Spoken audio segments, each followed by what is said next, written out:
بسم اللہ الرحمن الرحیم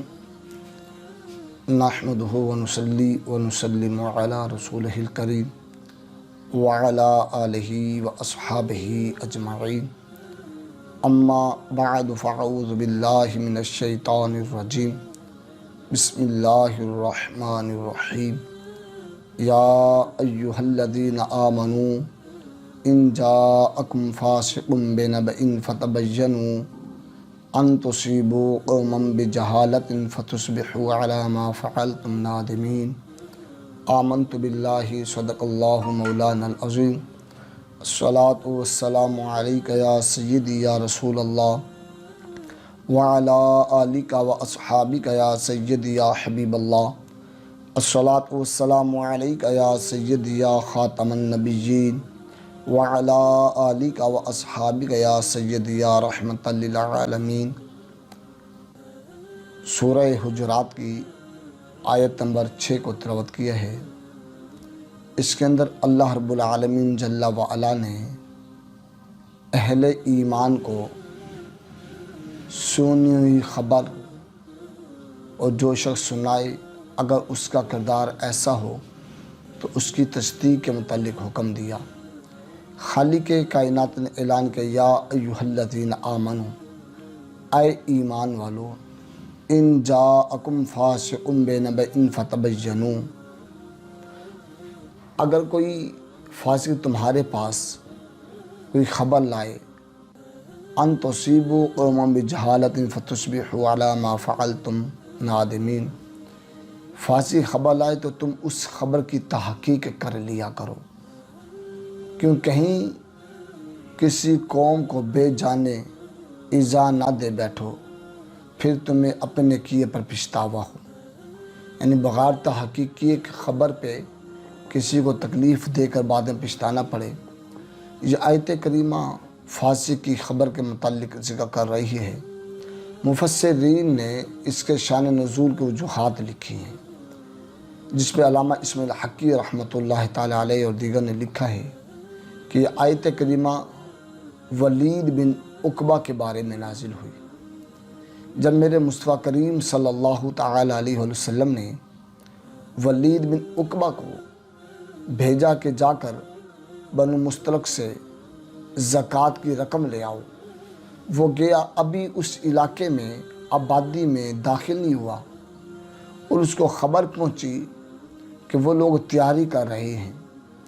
اور ان کو یہ خبر ملی کہ ہمارے پاس ولید بن عقبہ نبی کریم صلی اللہ تعالی وسلم کا نمائندہ بن کے زکوٰۃ صدقات لینے کے لیے آ رہا ہے۔ وہ اس تیاری میں کہ حضور علیہ السلام کا نمائندہ آ رہا ہے، ہم اس کا استقبال کریں، اس کی خدمت کریں۔ وہ عصمت تھے اور وہ یہ گمان کر بیٹھا کہ شاید کیونکہ پرانی زمانے جہالت میں ولید بن عقبہ اور بنو مستلق کے درمیان عداوتیں چل رہی تھیں، اب یہ گمان ہوا شاید وہ پرانی عداوت کی بنا پر مجھے قتل کرنا چاہتے ہیں اور اس لیے بہر آنا چاہتے ہیں۔ اس خوف کے مارے وہ راستے سے ہی واپسی آقا کریم اور بارگاہ میں آ گیا اور جا کے عرض کی کہ یا رسول اللہ صلی اللہ علیہ وسلم، میں ان کے پاس گیا، انہوں نے زکوٰۃ صدقات دینے سے انکار کر دیا اور وہ تو مجھے قتل کرنا چاہتے تھے، شہید کرنا چاہتے تھے، میں جان بچا کر آ گیا۔ جب یہ بات اس نے کی، ادھر سے بنو مستلق کے بعد یہ خبر پہنچی کہ ولید بن عقبہ رضی اللہ عنہ واپسی چلے گئی ہیں، کہ پتہ نہیں کیا وجہ ہے۔ انہوں نے نمائندہ چند لوگ نبی کریم صلی اللہ علیہ وسلم بارگاہ میں بھیجے اور عرض کی کہ یا رسول اللہ صلی اللہ علیہ وسلم، آپ کا نمائندہ ہم تک نہ پہنچا اور ہمیں خبر ملی واپسی چلا گیا۔ ہمیں یہ گمان ہوا کہ کہیں آپ علیہ الصلوۃ والسلام نے خود اس کو بلا لیا اور آپ ہم سے کسی بات پر ناراض ہیں جو صدقات لینا نہیں چاہتے۔ اب دو پہلو آقا کریم صلی اللہ علیہ وسلم بارگاہ میں آ گئے۔ نبی کریم علیہ الصلوۃ والسلام کو واپسی بھیج دیا۔ حضرت خالد بن ولید رضی اللہ تعالیٰ عنہ کو آپ نے حکم ارشاد فرمایا کہ خالد، تم جاؤ اور جا کر وہاں کے حالات دیکھو، اگر حالات شہادت اہل ایمان کی طرف پڑتی ہے کہ وہ ایمان پر قائم ہیں تو ان سے صدقات وصول کر لینا، اور اگر حالات یہ بتائیں کہ وہ ایمان سے پھر چکے ہیں اور ایمان پر قائم نہیں ہیں